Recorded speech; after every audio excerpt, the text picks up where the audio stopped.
La veille de mon mariage, j'ai surpris une conversation que je n'aurais jamais dû entendre. Mon fiancé riait avec ses amis, entre deux éclats de voix, il lança « Ce n'est qu'une solution temporaire ». Avant de commencer, je souhaite exprimer ma gratitude à chacun d'entre vous pour votre présence tout au long de ce parcours. Si vous appréciez ces histoires de résilience et d'émancipation, pensez à vous abonner, cela ne coûte rien et permet de faire grandir cette belle communauté. Entrons maintenant dans le vif du récit. Harrison Montgomery et moi étions ensemble depuis 3 ans. Il représentait tout ce que j'avais cru vouloir, un homme accompli, charismatique, issu d'une famille respectée. Sa mère, Diana, était devenue une figure maternelle pour moi, comblant le vide laissé par la disparition de mes parents.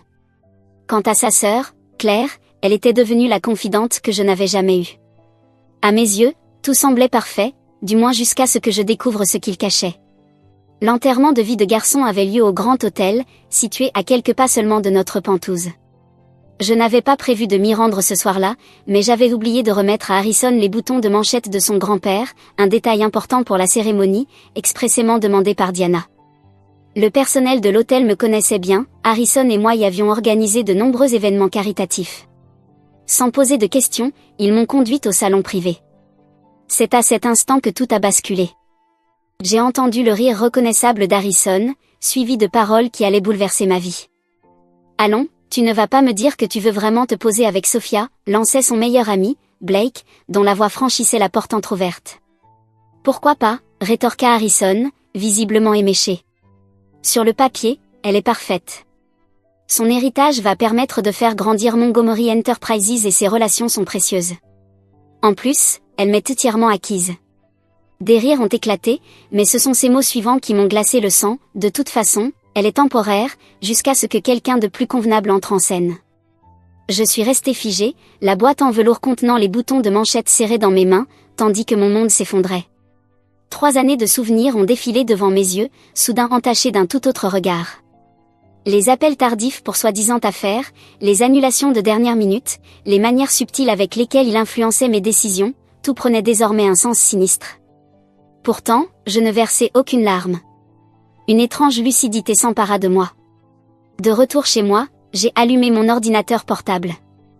En tant qu'associé d'Harrison dans ses affaires, j'avais accès à l'ensemble de ses dossiers, courriels, états financiers, informations clients.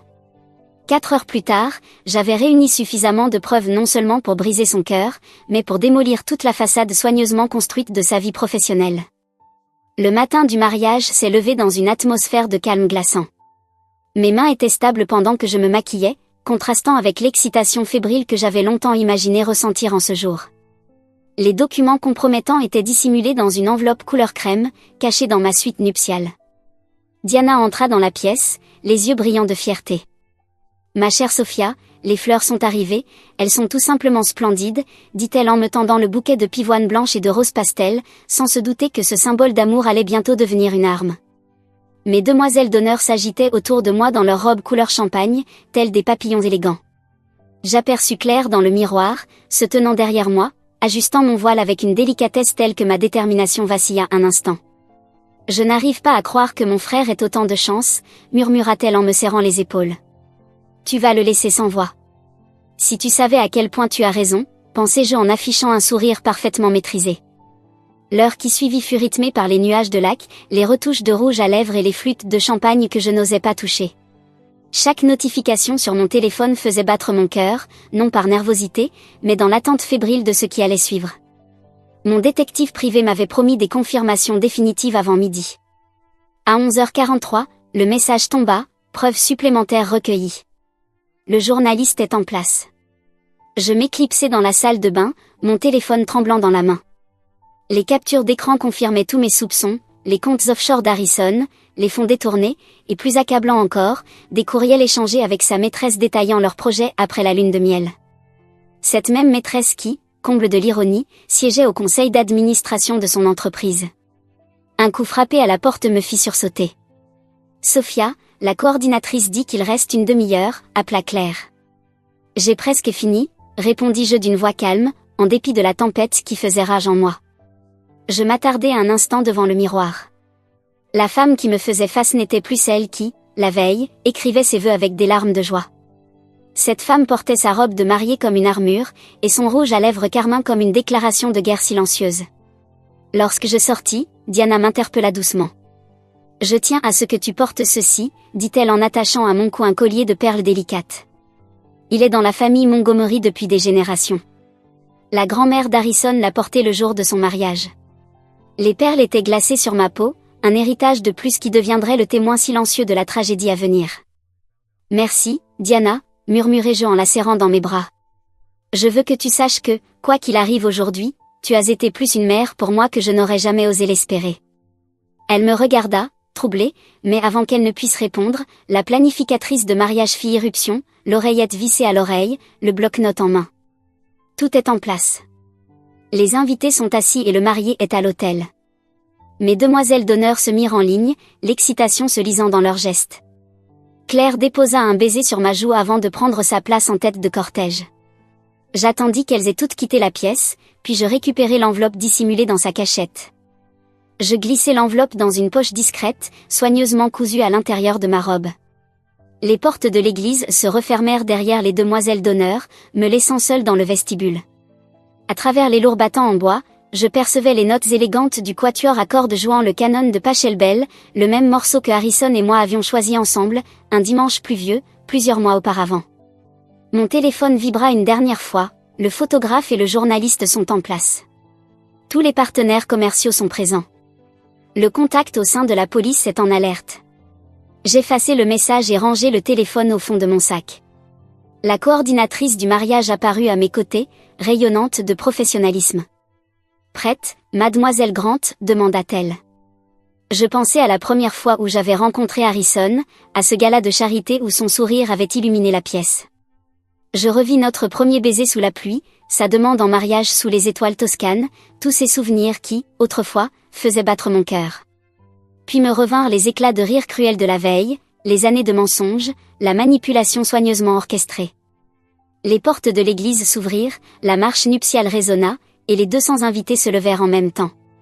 Au bout de l'allée, Harrison se tenait droit, élégant dans son smoking, arborant ce sourire parfaitement répété.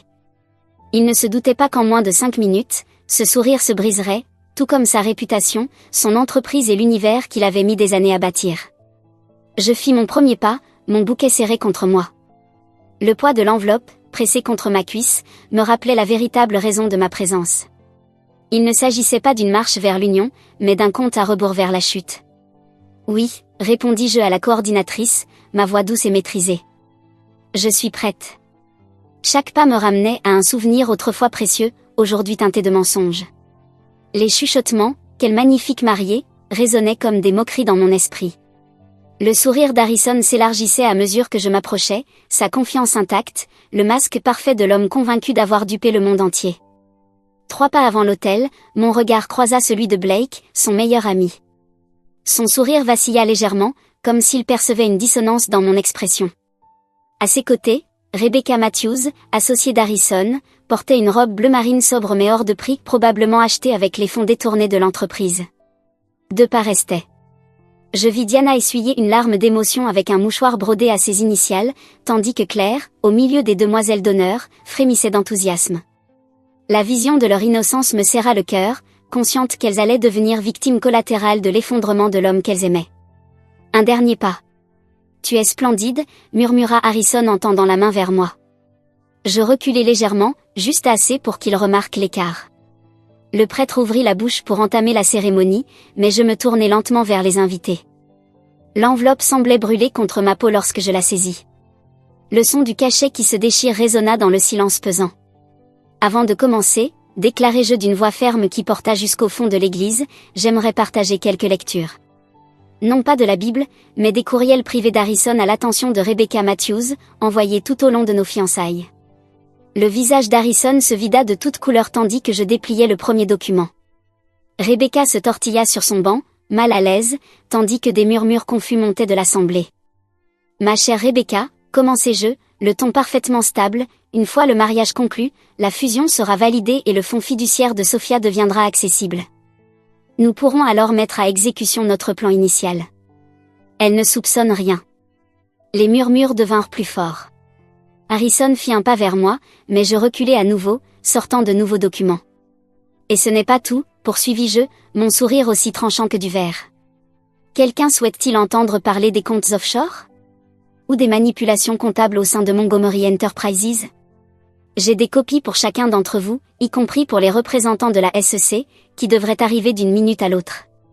Comme si le timing avait été parfaitement chorégraphié, les portes de l'église s'ouvrirent sur 2 agents en costume. Non, cria Harrison en se jetant vers moi. Mais j'avais anticipé sa réaction. Je laissai les feuilles s'éparpiller, les observant tomber comme des flocons toxiques, chacun révélant un nouveau niveau de corruption. Les photographes que j'avais fait placer parmi les invités capturaient chaque seconde, leur flash crépitant sans relâche. Sophia, s'il te plaît, souffla Harrison en attrapant mon bras. Nous pouvons en parler. Je me dégageai, le regard glacé. Parler? Comme tu l'as fait à ton enterrement de vie de garçon? Je n'étais qu'un plan temporaire, n'est-ce pas? En attendant mieux? Son visage passa du blanc au gris. Blake, au premier rang, se redressa en détournant les yeux. Je t'ai fait confiance, repris-je, ma voix claire dans l'église maintenant silencieuse. Je t'aimais. Et toi, tu ne me voyais que comme un tremplin, un outil. Diana se leva, le visage figé entre l'incompréhension et l'horreur. Harrison, de quoi parle-t-elle, demanda-t-elle, la voix tremblante. Maman, je peux tout expliquer, balbutia-t-il. Expliquer le détournement de fonds, l'interrompis-je. L'adultère? La fusion planifiée qui aurait ruiné des dizaines de familles? Allons, Harrison, explique-leur qui tu es vraiment. Les agents de la SEC s'avançaient maintenant, encadrant l'hôtel. Rebecca avait déjà quitté la pièce par une porte latérale, mais une autre équipe l'attendait dehors. Tu as tout gâché, cracha Harrison, son masque de charme définitivement brisé. Je souris, ôtant lentement le collier de perles de la famille Montgomery. Non, Harrison. Tu l'as fait toi-même. Moi, je m'assure simplement que chacun sache à qui il a réellement affaire. Les minutes qui suivirent furent un tourbillon de chaos. Les agents procédèrent à l'arrestation. Claire s'effondra en larmes. Diana demeura figée. Les invités, soit prenaient la fuite, soit filmaient la scène avec leur téléphone. Et moi, je restais droite, silencieuse, regardant le monde parfait d'Harrison s'effondrer. Alors qu'on l'éloignait menotté, il se retourna une dernière fois. Je t'ai aimé, à ma façon. Je m'approchai, baissant la voix. Ta façon n'a jamais été suffisante. Considère ceci comme mon cadeau de mariage, la vérité, enfin révélée. Je me retournai et remontai l'allée, seule, la tête haute. Derrière moi, j'entendais les sanglots étouffés de Diana, les clics frénétiques des caméras, et le bourdonnement croissant des conversations choquées. Mais devant moi s'ouvrait la liberté, la justice, et la satisfaction de savoir que parfois, le karma a simplement besoin d'un petit coup de pouce.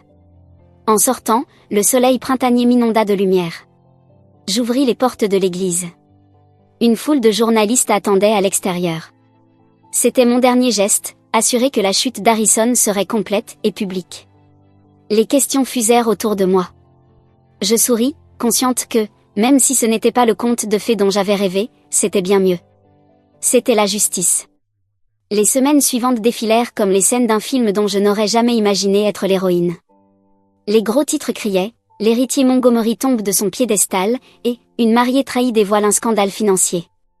Mon téléphone vibrait sans cesse, messages de soutien, sollicitations de journalistes, tous désireux d'en savoir plus sur la femme qui avait fait tomber l'une des familles les plus influentes de la ville. Je m'installai dans mon nouvel appartement, avec vue sur Central Park, un lieu que j'avais choisi précisément parce que Harrison le méprisait, le qualifiant de quartier de « nouveau riche ». L'ironie ne m'échappait pas. Sur l'écran de mon ordinateur s'affichaient les dernières nouvelles, Harrison et Rebecca avaient été inculpés pour plusieurs chefs d'accusation liés à la fraude. Et le détournement de fonds. Les preuves que j'avais rassemblées avaient ouvert une véritable boîte de Pandore révélant une vaste série de malversations au sein de Montgomery Enterprises. Claire m'appelait tous les jours, sa voix oscillant entre la colère et le désespoir. « Pourquoi ne m'as-tu rien dit ?» demandait-elle. J'aurais pu t'aider. Mais nous savions toutes les deux qu'elle n'aurait rien pu faire. Son aveuglement envers son frère avait toujours été sa plus grande faiblesse. La réaction de Diana fut celle qui me surprit le plus. 3 jours après le non-mariage, elle se présenta devant ma porte, tenant dans ses mains une boîte en velours familière. « Les perles, dit-elle en me les tendant, elles t'appartiennent désormais. » Diana, je ne peux pas. Tu as révélé la vérité, m'interrompit-elle d'une voix ferme malgré ses yeux cernés de rouge. Cela fait de toi quelqu'un de bien plus digne de les porter que toutes celles qui les ont portés avant toi. Nous nous sommes assises sur le canapé de mon nouvel appartement, buvant du thé dans des tasses que je venais d'acheter le matin même. Le silence entre nous était chargé de choses non dites. Je l'ai laissé tomber, murmura-t-elle finalement. Quelque part en chemin, j'ai dû faillir.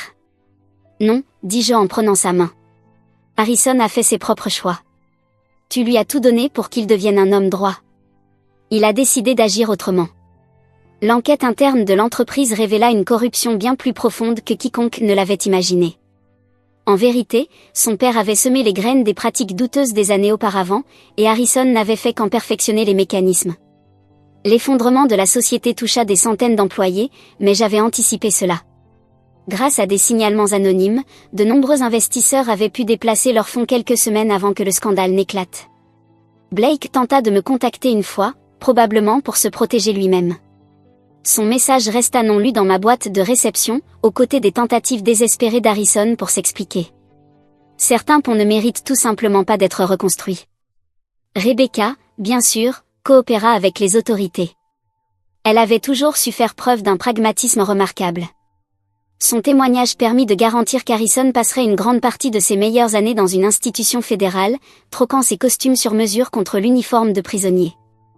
Les médias me présentèrent comme une héroïne, la mariée lanceuse d'alerte qui avait choisi la justice plutôt que l'amour. Ce qu'ils ne comprenaient pas, c'est qu'il n'y avait jamais eu de choix. Dès l'instant où j'avais entendu les véritables intentions d'Harrison, la voie à suivre était devenue limpide. Un amour sans respect est comme une maison bâtie sur le sable, il est destiné à s'effondrer. Ma propre entreprise prospéra à la suite du scandale. Les clients appréciaient de collaborer avec quelqu'un qui faisait preuve d'une éthique inébranlable. L'ironie n'échappait à personne, la tentative d'Harrison de m'instrumentaliser avait échoué de manière spectaculaire et avait au contraire propulsé ma carrière vers un succès qu'il n'aurait jamais pu imaginer. Un mois après le mariage qui n'a jamais eu lieu, je reçus une lettre de la grand-mère d'Harrison. Son écriture tremblante remplissait 3 pages, évoquant les souvenirs de son propre mariage, de l'enfance d'Harrison, et enfin, sa reconnaissance. « Tu as fait ce qu'aucun d'entre nous n'avait eu le courage de faire », écrivait-elle. Tu as vu la vérité et tu as refusé de détourner les yeux. La lettre se terminait par une photo, le grand-père d'Harrison, le jour de son mariage, jeune et plein d'espoir. Le même espoir que j'avais vu, autrefois, dans les yeux d'Harrison. Le même qui s'était transformé en quelque chose de plus sombre lorsque personne ne le regardait. Je conservais la photo, non par attachement sentimental, mais comme un rappel que les apparences peuvent être trompeuses. Ce sourire charmant qui avait jadis conquis mon cœur dissimulait un esprit calculateur, prêt à orchestrer ma chute. Jamais plus je ne laisserai le masque de quelqu'un d'autre devenir ma réalité. À mesure que l'été laissait place à l'automne, je me surpris à marcher de plus en plus souvent dans Central Park. Les feuilles changeantes me rappelaient que la transformation, aussi douloureuse soit-elle, était nécessaire à la croissance. Chaque pas m'éloignait un peu plus de la femme qui avait failli épouser un mensonge, et me rapprochait de celle que j'étais devenue, plus forte, plus sage, et résolument indépendante. Diana m'accompagnait parfois lors de ses promenades. Nous ne parlions jamais directement d'Harrison, mais son absence planait entre nous comme un fil invisible reliant 2 femmes qui avaient aimé et perdu la même personne, chacune à sa manière. Tu sais, dit-elle un jour en marchant à mes côtés, j'ai toujours rêvé d'avoir une fille qui porterait l'héritage des Montgomery avec force et intégrité. Finalement, j'en ai eu une. Pas comme je l'imaginais, mais je l'ai eue. Je lui serrai la main, comprenant toute la portée de ses mots. En tentant de me détruire, Harrison m'avait offert quelque chose d'inestimable, une famille, non fondée sur le sang ni sur des promesses creuses, mais sur la vérité et la résilience. Les médias finirent par se tourner vers de nouveaux scandales, mais les leçons, elles, restèrent. Parfois, le plus grand acte d'amour ne consiste pas à dire « oui », mais à avoir le courage de dire « non ». 6 mois après cette cérémonie interrompue, je me retrouvais devant l'ancien siège de Montgomery Enterprises. La façade rutilante du bâtiment n'avait pas changé, mais le nom de la société avait été remplacé par celui de ses nouveaux propriétaires. À l'intérieur, une énergie différente animait les bureaux rénovés, une énergie de transparence et de renouveau. J'avais été invitée à intervenir en tant que consultante pour accompagner la restructuration de l'entreprise. Un délicieux retournement du destin, que je ne manquais pas de savourer. La nouvelle direction souhaitait comprendre comment une telle corruption avait pu perdurer aussi longtemps. Qui mieux que celle qui l'avait révélée pour leur expliquer ? En traversant les couloirs familiers, je passai devant l'ancien bureau d'Harrison. Il avait été transformé en espace de travail partagé, ses lourdes portes en acajou remplacées par des panneaux de verre. La lumière du soleil inondait désormais un lieu autrefois envahi par l'ombre, une métaphore parfaite pour le changement en cours. Claire avait pris en charge une petite division de l'entreprise, déterminée à reconstruire l'héritage familial de manière honorable. Notre amitié, brisée un temps, s'était reconstruite, plus solide qu'avant. Elle avait hérité de la force de sa mère, mais l'avait dirigée vers un changement positif. Les rapports trimestriels indiquent une reprise remarquable, annonça-t-elle lors d'un conseil d'administration, la voix rassurée. Nous avons conservé 80% de notre effectif initial et mis en place toutes les mesures de transparence recommandées. Je l'observais avec fierté, me rappelant la conversation bouleversante que nous avions eue 3 mois plus tôt, lorsqu'elle avait découvert d'autres mensonges de son frère. Au lieu de s'effondrer, chaque révélation avait renforcé sa détermination à réparer les torts. Les médias appelèrent cela « la rédemption Montgomery », une histoire de renaissance portée par les femmes qu'Harrison avait sous-estimées. Diana, sortie de sa torpeur initiale, était devenue une ardente défenseuse de l'éthique en entreprise, mobilisant son réseau pour promouvoir des pratiques responsables. Quant à mon cabinet de conseil, il connut une expansion fulgurante. Nous étions devenus des spécialistes de la prévention de la fraude, et les entreprises affluaient, désireuses d'éviter de devenir le prochain exemple cité dans les journaux. Chaque client représentait un nouveau défi, mais aucun n'égalait la satisfaction d'avoir déconstruit l'édifice mensonger qu'Harrison avait patiemment bâti. L'enquête révéla même des liens avec d'autres familles influentes, déclenchant une réaction en chaîne de révélations et d'émissions. Le cercle privilégié de conspirateurs qui entourait Harrison s'était effondré, leur influence s'évaporant sous le feu impitoyable de la vérité. Le témoignage de Rebecca s'était révélé inestimable pour l'accusation. Elle avait fourni des détails sur des réunions dans des lieux exotiques, sur des documents détruits, des comptes dissimulés. Sa coopération lui valut une peine allégée, mais la stigmatisation la suivrait bien après sa sortie. Blake, quant à lui, tenta de se réinventer en lanceur d'alerte, prétendant qu'il avait toujours eu des soupçons sur les agissements d'Harrison. Personne ne le crut. Aux dernières nouvelles, il s'était installé dans une petite ville du Montana, ses rêves de mondanité enterrés sous le poids de sa complicité. Le procès d'Harrison fut fixé au printemps. Son équipe juridique tenta toutes les manœuvres pour retarder l'échéance, mais la justice finit toujours par rattraper les fautifs. J'avais été convoqué pour témoigner, une perspective qui m'inspirait un mélange étrange d'appréhension et d'impatience. Un soir, alors que je quittais le bureau, je reçus un appel inattendu de la grand-mère d'Harrison. Je feuilletais de vieux albums de famille, dit-elle, sa voix marquée par l'âge et l'émotion.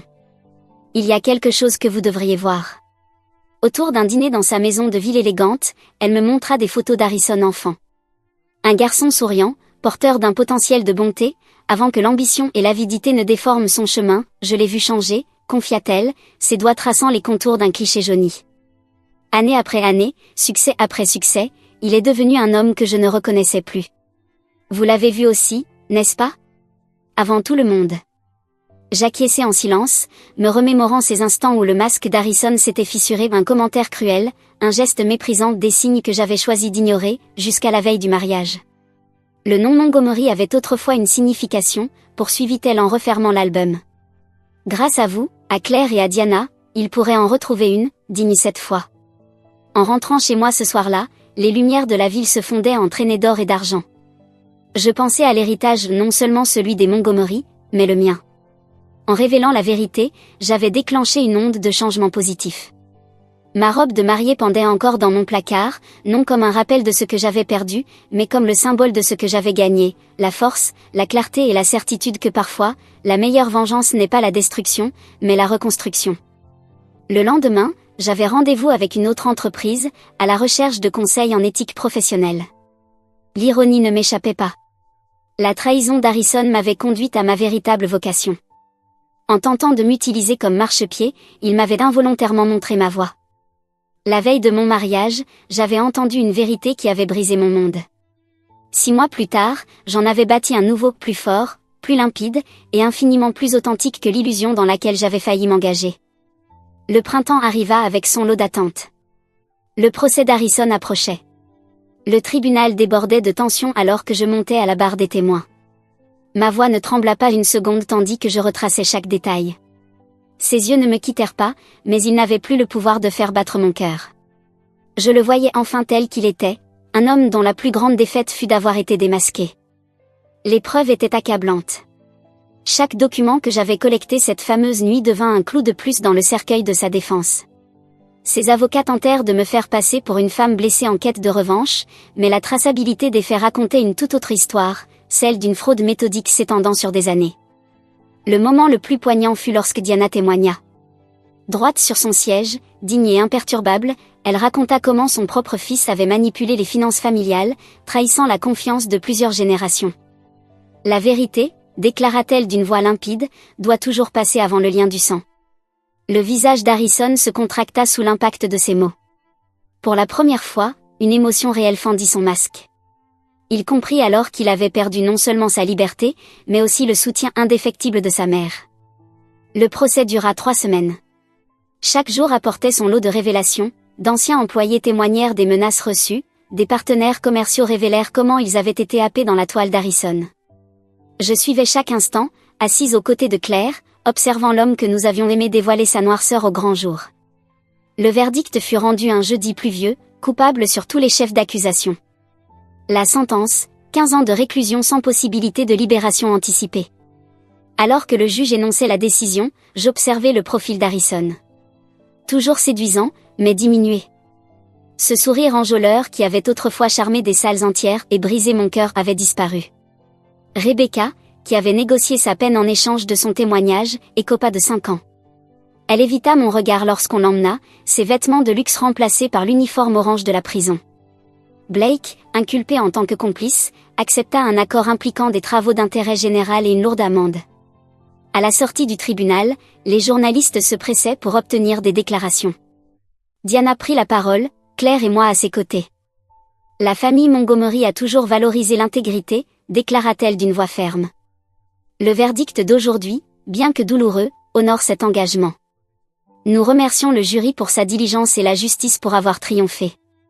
Ce soir-là, nous nous réunîmes chez Diana, non pas pour pleurer, mais pour clore un chapitre. Claire apporta une bouteille de champagne, le même millésime que celui prévu pour le mariage. À la vérité, porta-t-elle un toast, croisant mon regard, et à la sœur que j'ai failli avoir, qui s'est révélée plus famille que mon propre frère. Diana me prit la main en souriant. Tu sais, dit-elle en réfléchissant à voix haute, j'ai repensé à ce que tu as dit ce jour-là, à l'hôtel. À propos de l'amour et de la vérité. Tu as choisi la vérité au lieu de l'amour. Mais ce choix-là était, en réalité, le plus grand acte d'amour possible. Un amour pour la justice, pour ce qui est juste. La soirée glissa doucement vers la nuit, et nos discussions se tournèrent vers l'avenir. Claire parla de ses projets pour redonner une image saine aux branches légitimes de l'entreprise. Diana évoqua la création d'une fondation dédiée à l'éducation à l'éthique des affaires. En rentrant chez moi, les lumières de la ville scintillaient sur le ciel noir. Le poids que je portais depuis la veille de mon mariage semblait enfin se dissiper. La condamnation d'Harrison n'était pas une fin, mais la permission de recommencer pleinement. Mon téléphone vibra. Un numéro inconnu. Un message, une photo d'Harrison, menotté, en uniforme de détenu, conduit vers sa cellule. En dessous, une note d'un gardien compatissant, je me suis dit que tu voudrais voir ça. Justice rendue. Je supprimai le message sans répondre. Je n'avais pas besoin de voir Harrison à terre. Je l'avais déjà vu à son sommet, et il m'avait déçu. Ma vengeance ne résidait pas dans son incarcération, mais dans la liberté que j'avais conquise en exposant la vérité. La robe de mariée, qui avait longtemps hanté mon placard comme un fantôme, fut enfin emballée, puis donnée à une association venant en aide aux survivantes de violences conjugales. Le symbole n'était pas perdu pour moi, ce qui devait représenter l'amour et la confiance servirait désormais à aider d'autres femmes à écrire leur propre histoire de renaissance. Alors que je m'endormais ce soir-là, je pensais à cette jeune femme qui rêvait autrefois de devenir Madame Montgomery. Elle avait été naïve, peut-être. Mais elle n'existait plus. Mais c'est sa foi en la justice qui l'avait sauvée. Harrison avait perçu sa confiance comme une faiblesse, sans jamais comprendre que ce serait justement ce qui causerait sa perte. La vérité m'avait coûté un mariage, mais elle m'avait offert quelque chose de bien plus précieux, la certitude que, parfois, la plus grande histoire d'amour ne consiste pas à trouver la bonne personne, mais à trouver la force de se tenir seul, pour ce qui est juste. 1 an après la condamnation d'Harrison, je me retrouvais au Grand Hôtel. Non pas en tant que future mariée, mais comme oratrice principale d'une conférence sur l'éthique en entreprise. L'ironie de prendre la parole dans le même bâtiment où j'avais découvert la véritable nature d'Harrison ne m'échappait pas. La salle de bal était remplie de cadres dirigeants, tous impatients d'entendre celle qui avait révélé l'un des plus grands scandales financiers de la décennie. En montant sur scène, mes talons claquant contre le parquet poli, je vis mon reflet dans les panneaux de verre, une femme confiante, sereine, complètement transformée par rapport à celle que j'étais un an auparavant. Bonjour à tous, commençai-je en balayant l'auditoire du regard. Si vous êtes ici aujourd'hui, c'est pour apprendre à prévenir la fraude et la corruption dans vos entreprises. Mais ce que vous devez vraiment apprendre, c'est à reconnaître la vérité, même lorsqu'elle se cache derrière un sourire parfait et un costume sur mesure.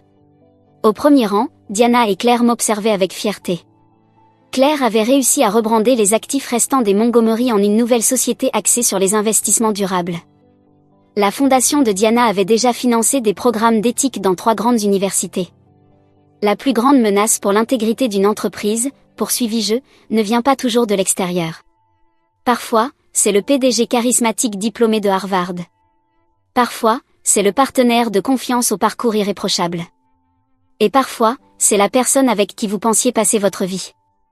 Mon cabinet de conseil avait connu une croissance fulgurante, avec des bureaux à New York, Londres et Singapour. Des entreprises du monde entier faisaient appel à nous pour prévenir la fraude et renforcer la transparence.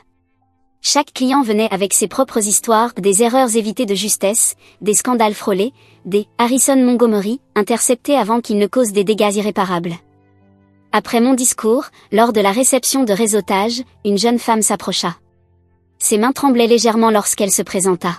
« Je suis fiancée à notre directeur financier », confia-t-elle d'une voix à peine audible. « La semaine dernière, j'ai trouvé des irrégularités dans nos comptes. Après avoir entendu votre histoire, je ne sais plus quoi faire. » Je la regardai, reconnaissant dans ses yeux hésitants la femme que j'avais été. « Dire la vérité ne devient jamais plus facile, » répondis-je doucement, mais vivre dans le mensonge devient impossible une fois qu'on l'a reconnu. Le soir même, un nouveau scandale fut évité. Le fiancé fut discrètement relevé de ses fonctions, les autorités prévenues. Un mois plus tard, elle m'envoya une lettre de remerciement, signée de son nom de jeune fille, accompagnée d'une promesse, ne plus jamais accepter autre chose que l'honnêteté absolue. Mon histoire était devenue une lumière pour d'autres, un rappel que choisir la vérité plutôt que le confort n'était pas une option, mais une nécessité. Les écoles de commerce utilisaient l'affaire Montgomery comme cas d'étude. Il m'arrivait d'intervenir en tant qu'invité, partageant des leçons que seule l'expérience de l'amour trahi pouvait transmettre. Claire rejoignit mon cabinet en tant qu'associée. Son expérience dans la reconstruction post-scandale se révéla précieuse.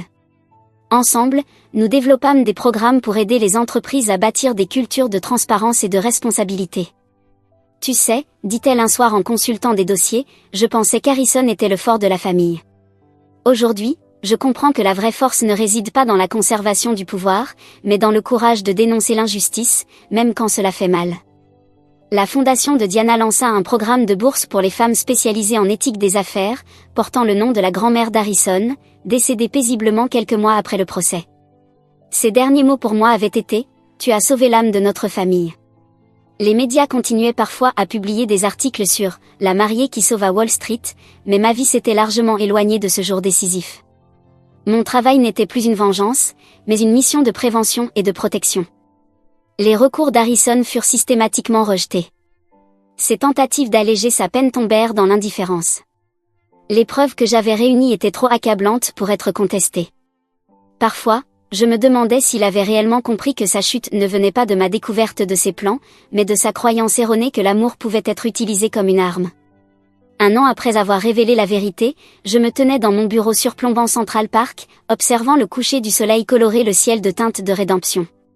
Sur mon bureau, une photo encadrée de Diana, Claire et moi, lors de l'inauguration du premier centre d'éthique de la Fondation. À côté, une petite boîte en velours contenant les perles de la famille Montgomery non plus comme symbole de trahison, mais comme rappel que parfois, l'héritage le plus précieux est le courage de défendre ce qui est juste. La vérité ne m'avait pas offert le conte de fées dont j'avais rêvé, mais elle m'avait offert bien plus, une raison d'être, une mission et une famille unie non par le sang ni le mariage, mais par un engagement indéfectible envers l'intégrité. 18 mois après avoir tourné le dos à mon propre mariage, je reçus un appel inattendu. Harrison souhaitait me voir.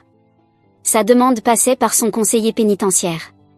Une rencontre pour obtenir une forme de clôture, prétendait-il. Diana et Claire me le déconseillèrent, leur inquiétude visible sur leur visage.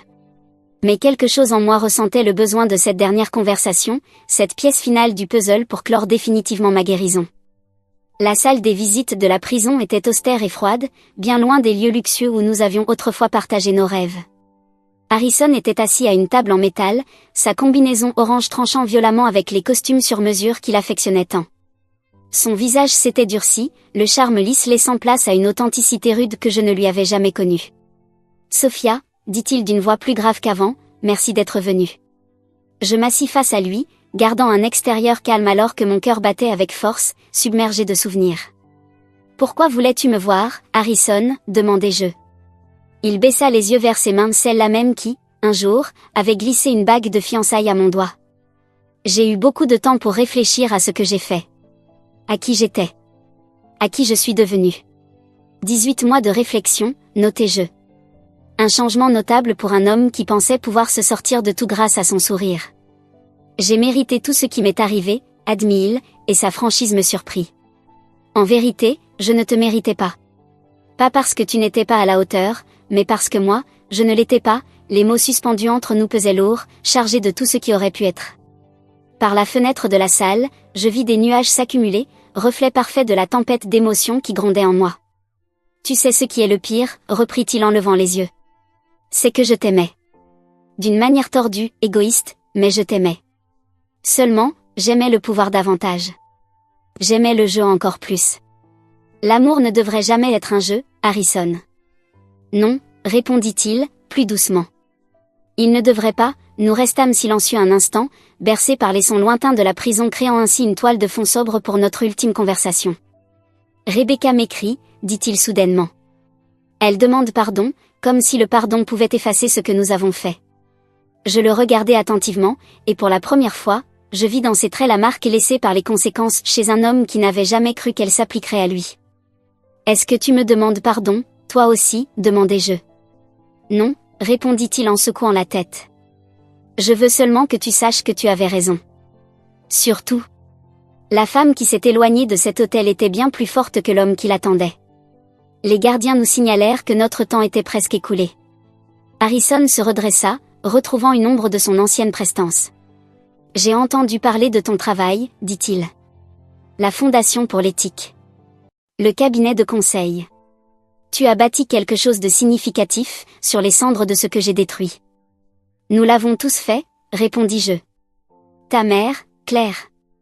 Nous avons trouvé notre force dans la vérité que tu avais tenté d'enfouir. Alors que je me levais pour partir, Harrison m'interpella une dernière fois. La veille du mariage, quand tu m'as entendu.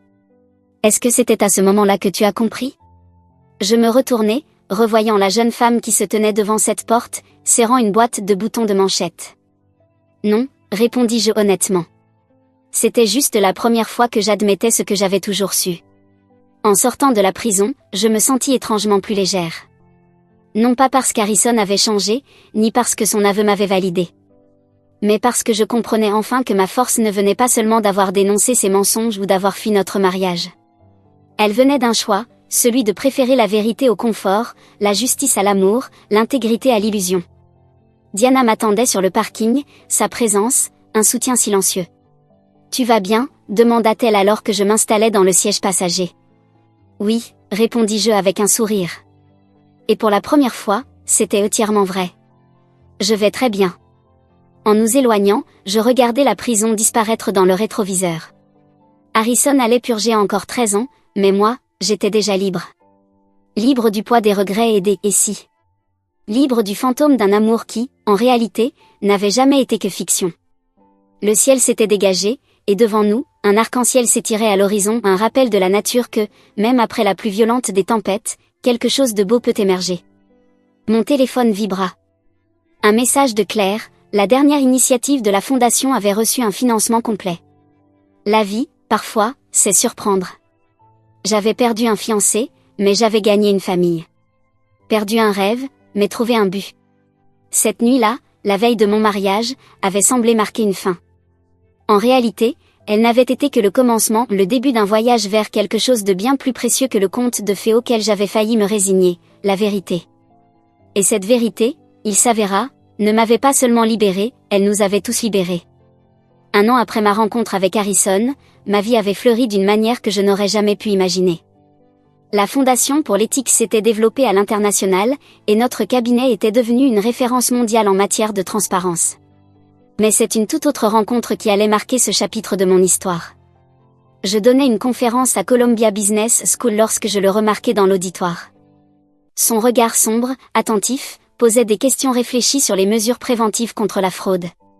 Il s'appelait Marcus Shen, professeur invité de Stanford, spécialiste de l'éthique et de la responsabilité en entreprise. Après la conférence, il m'approcha avec une proposition intrigante. Mademoiselle Grant, votre expérience pourrait révolutionner la manière dont nous enseignons l'éthique en école de commerce. Accepteriez-vous de collaborer à un programme complet? Il dégageait quelque chose de profondément authentique. Aucune arrière-pensée, aucun masque soigneusement façonné. Juste une passion sincère pour le changement positif. Diana le remarqua la première. Lors d'une réunion du conseil de la fondation où Marcus présentait ses idées, elle glissa, « Il te regarde comme on regarde quelqu'un que l'on admire. Pas comme un trophée à gagner, mais comme une égale à respecter. » Nos collaborations professionnelles se transformèrent peu à peu en discussions autour d'un café, puis en dîner partagé. Marcus ne forçait rien, ne précipitait rien. Il comprenait le poids de mon passé et respectait la force qu'il m'avait donnée. Claire se moquait gentiment de moi en voyant mes yeux s'illuminer dès que je parlais de notre projet commun. « Tu sais, Sophia, tu as le droit d'être heureuse à nouveau. De faire confiance. » Mais la confiance n'était plus un don que j'accordais à la légère. Un soir, dans un petit restaurant tranquille de Greenwich Village, je racontais à Marcus toute mon histoire. Pas seulement les gros titres, mais la vérité brute, celle d'avoir aimé un homme qui ne m'avait vu que comme un tremplin. Sa réponse fut simple, mais bouleversante, « Merci de me confier ton histoire. Je sais que cela n'a pas dû être facile. » Les mois passèrent, et notre projet de programme éthique fut un succès. Les écoles de commerce à travers le pays l'adoptèrent, et je passai d'innombrables heures à peaufiner les études de cas, y compris le scandale Montgomery désormais enseigné comme une référence en détection de fraude. Un soir pluvieux, alors que nous traversions Central Park après une présentation, Marcus s'arrêta sous un grand chêne. « Tu sais ce qui m'impressionne chez toi, Sophia, dit-il, des gouttes brillantes dans ses cheveux. Ce n'est pas seulement ta force pour exposer la vérité. C'est ton courage de rester ouverte à ce qui est encore possible, même après tout ça. » Je le regardais vraiment, et je vis ce que Diana avait remarqué des mois plus tôt, un homme qui avait bâti sa carrière sur l'éthique non pas pour la rentabilité, mais parce qu'il y croyait. Quelqu'un qui voyait mon passé non comme un fardeau, mais comme une sagesse acquise. « Tu sais, poursuivit-il, je suis tombé amoureux de toi. Pas de la version médiatisée. De la vraie toi. Brillante, compatissante, et assez courageuse pour défendre ce qui est juste. Je ne te demande rien, sinon une chance de te montrer qu'un amour peut être honnête, simple et sincère. » Sous la pluie, je ressentis quelque chose que je croyais avoir perdu à jamais, l'espoir. Pas l'espoir naïf de mes jeunes années, mais un espoir plus solide, forgé par l'expérience et la résilience. Claire et Diana furent ravies lorsque je leur avouai que je fréquentais à nouveau quelqu'un. « La vie nous apporte exactement ce dont nous avons besoin, » dit Diana en me serrant la main. Parfois, c'est le courage de dévoiler un mensonge. Parfois, c'est la force d'embrasser une vérité. Le gala annuel de la Fondation fut l'occasion parfaite pour officialiser notre relation. Tandis que Marcus et moi dansions sous les lustres en cristal du Grand Hôtel, oui, celui-là même où j'avais entendu la trahison d'Harrison, je réalisais le chemin parcouru. « Tu repenses à cette nuit, n'est-ce pas ?» murmura Marcus. « Oui, avouai-je, mais sans regret.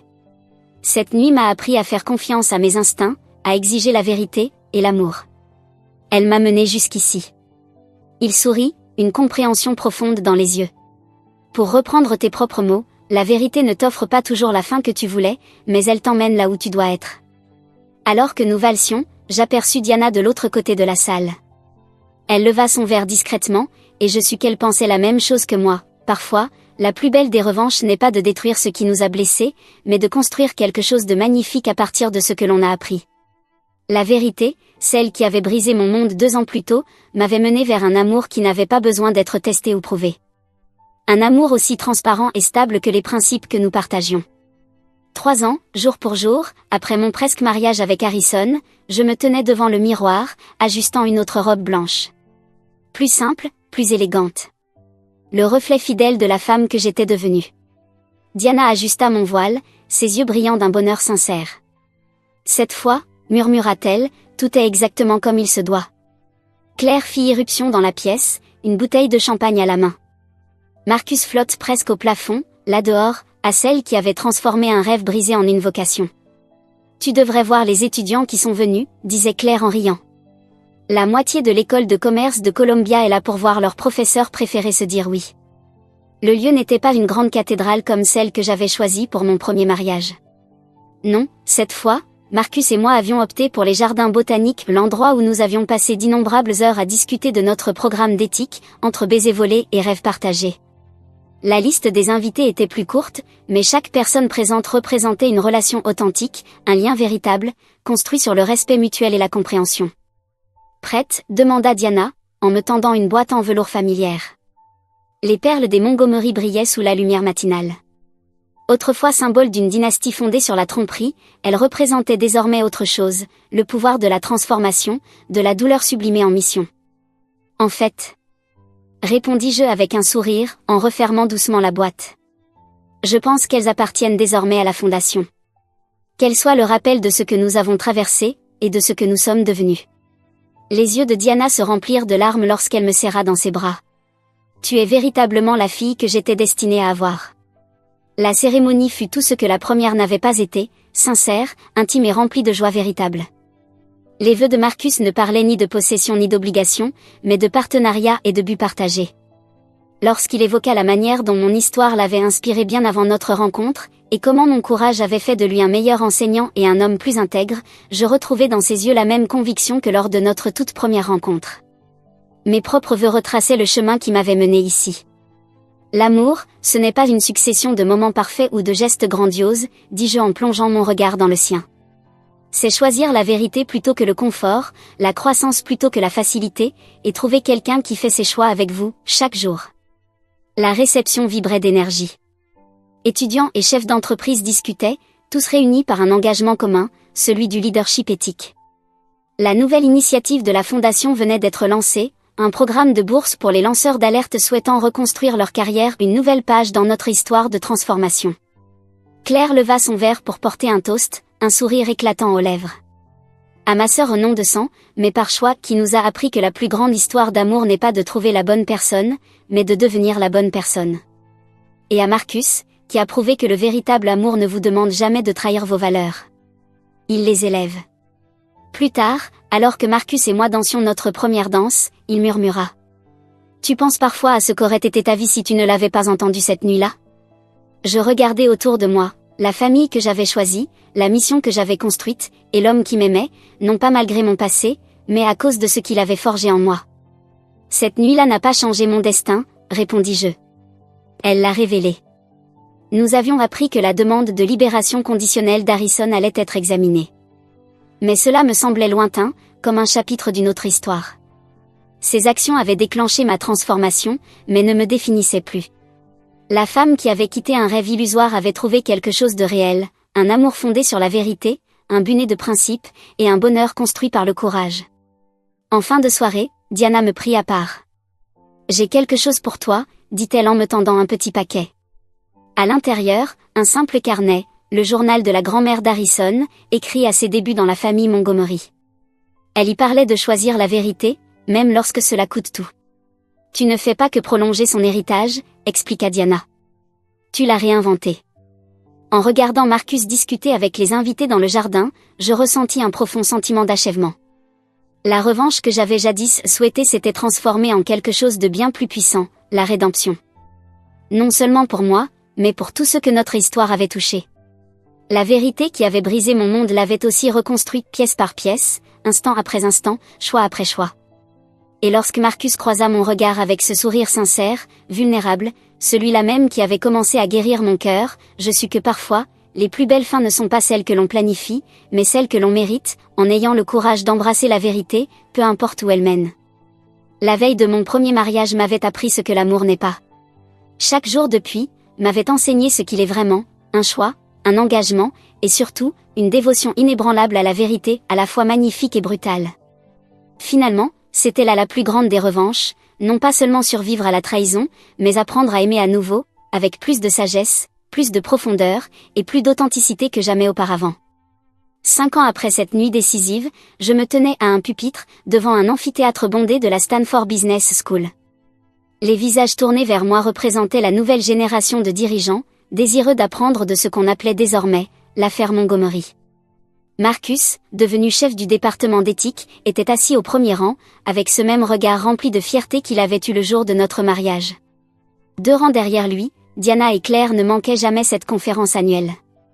Mais cette année était différente. Cette fois, ce serait la dernière fois que je raconterais cette histoire. Beaucoup d'entre vous connaissent les gros titres, Comment sais-je, ma voix résonnant dans le silence. La mariée abandonnée qui a révélé un scandale. La femme qui a tourné le dos à un Montgomery. Mais aujourd'hui, je veux vous parler de quelque chose de plus important que la vengeance ou la justice. Je veux vous parler de la transformation. Une étudiante leva la main. Madame Chen, qu'est-ce qui vous a fait décider d'arrêter ces conférences?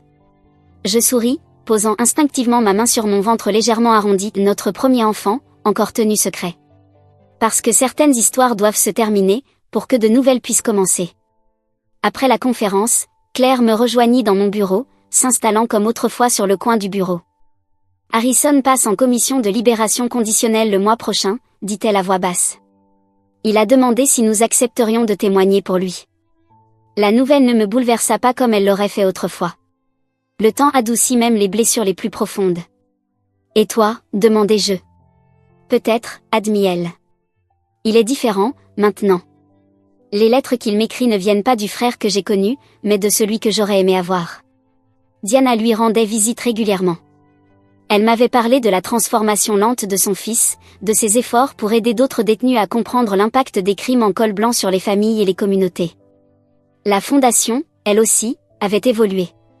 D'une réponse à un scandale, elle était devenue un mouvement mondial pour l'éthique dans les affaires. Les perles des Montgomery, désormais exposées dans le hall de notre siège, symbolisaient la transformation, une preuve qu'une vérité, même douloureuse, pouvait conduire à la lumière. Ce soir-là, Marcus me retrouva dans notre bureau à la maison, entouré d'études de cas et de copies d'étudiants. « Tu penses à Harrison, n'est-ce pas ?» Je hochai la tête, me blottissant contre lui. Je pense à tout ce chemin parcouru. Et que cette nuit, la veille de mon mariage, n'était pas une fin. C'était un commencement. Le lendemain matin, je pris une décision. J'écrivis une lettre à la commission. Pas pour condamner. Pas pour soutenir. Mais pour reconnaître le changement. L'homme que j'étais censé épouser a choisi le mensonge. L'homme que vous jugez aujourd'hui a choisi d'y faire face. Au final, c'est tout ce que nous pouvons faire, choisir la vérité. Encore et encore. Peu importe le prix. Le gala annuel de la Fondation tomba la veille de l'audience d'Harrison. En regardant la salle pleine de visages, je vis une mosaïque de tout ce que nous avions construit, des étudiants devenus des leaders éthiques, des lanceurs d'alerte retrouvant un sens, des familles reconstruites sur les ruines de la fraude. Il y a 5 ans, conclus-je, je pensais que la vengeance consistait à détruire. Aujourd'hui, je sais qu'elle consiste à construire mieux. La véritable revanche, ce n'est pas de voir quelqu'un tomber, c'est d'aider les autres à se relever. Plus tard, Marcus et moi marchions dans notre coin préféré des jardins botaniques, le lieu où nous avions échangé nos vœux, élaboré notre programme, et où nous allions à présent annoncer à nos proches la nouvelle vie que je portais. « Tu sais ce que je préfère dans notre histoire, » dit Marcus, sa main dans la mienne. C'est qu'elle n'a jamais vraiment été une histoire de vengeance. C'était l'histoire de la vérité qui finit toujours par remonter à la surface, comme une fleur qui perce le béton. Vers une vie plus riche de sens que je n'aurais jamais pu imaginer. La veille de mon mariage avec Harrison avait semblé marquer la fin de mon histoire. En réalité, ce n'était que la première ligne d'un récit bien meilleur. Une histoire de choix, celui de la vérité au lieu du confort, de la croissance plutôt que de la vengeance, et d'un amour qui n'a pas besoin de se prouver, car il se manifeste chaque jour. Alors que Marcus et moi rentrions chez nous sous un ciel étoilé, je posai tendrement la main sur mon ventre, pensant à ce nouveau chapitre que nous allions entamer. Parfois, la meilleure revanche ne réside pas dans la fin d'une histoire, mais dans le commencement d'une plus belle. La boucle fut réellement bouclée de la manière la plus inattendue.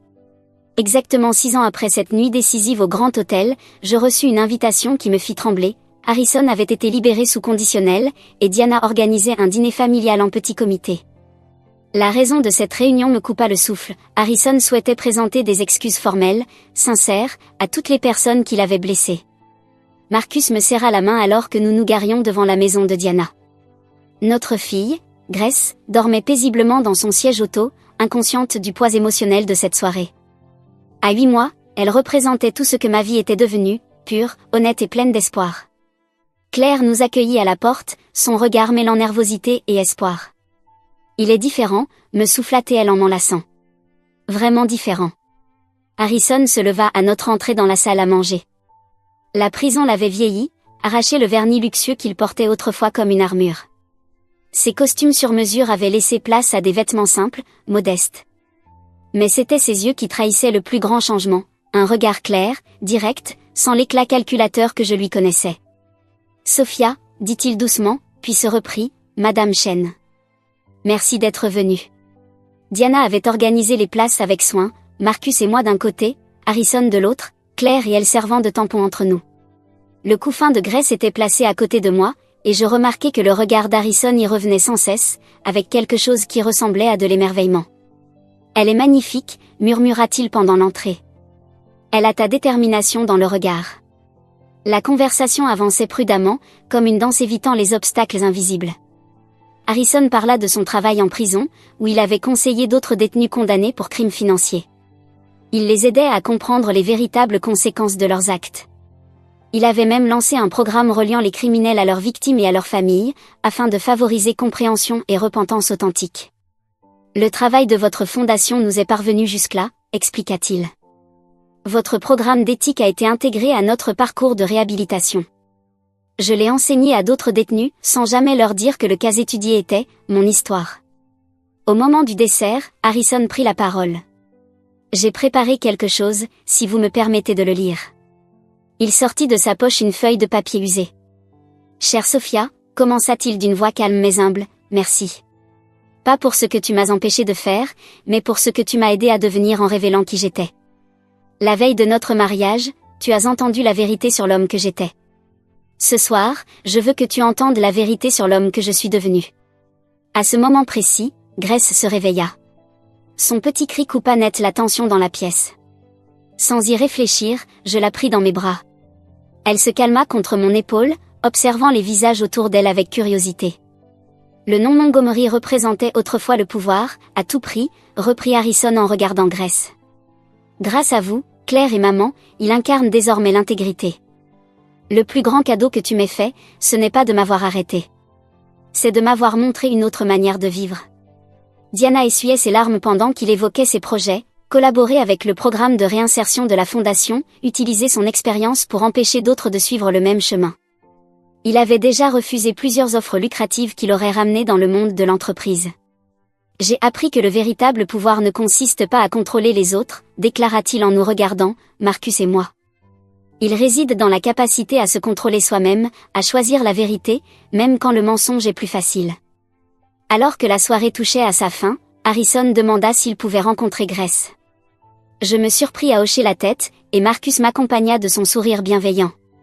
Harrison s'agenouilla devant le couffin, son visage empreint d'émotion. « Bonjour, petite », murmura-t-il. « Ta maman m'a appris la leçon la plus importante de ma vie. J'espère que tu grandiras avec autant de courage et de sincérité qu'elle. » Dehors, l'air frais de la nuit semblait plus léger. Marcus portait notre fille endormie vers la voiture, pendant que je restais un instant sur les marches, contemplant les étoiles. « Tu sais, » dit Diana en me rejoignant, « quand tu as révélé la vérité sur Harrison, il y a 6 ans, je croyais que notre famille était détruite. En réalité, tu nous as offert une chance de construire quelque chose de vrai. La nuit précédant mon mariage avec Harrison m'avait dévoilé une vérité laide, qui avait brisé mon monde. Mais à partir de ces fragments, nous avions construit quelque chose de magnifique. Une famille, non pas liée par le mensonge ou les obligations, mais unie par le choix et la vérité. Alors que Marcus, Grace et moi rentrions chez nous, je pensais au pouvoir d'une rédemption véritable. Pas celle qui se dit, mais celle qui se vit. La transformation d'Harrison n'était pas la fin de notre histoire. C'était la preuve que, parfois, la plus grande des revanches ne réside pas dans la destruction, mais dans la capacité à aider quelqu'un à reconstruire. La vérité qui m'avait autrefois brisé le cœur nous avait tous, finalement, guéris d'une manière que personne n'aurait pu prévoir, cette nuit-là. Parfois, les meilleures fins ne sont pas celles que l'on planifie, mais celles que l'on mérite, en affrontant nos vérités, et en choisissant d'en grandir.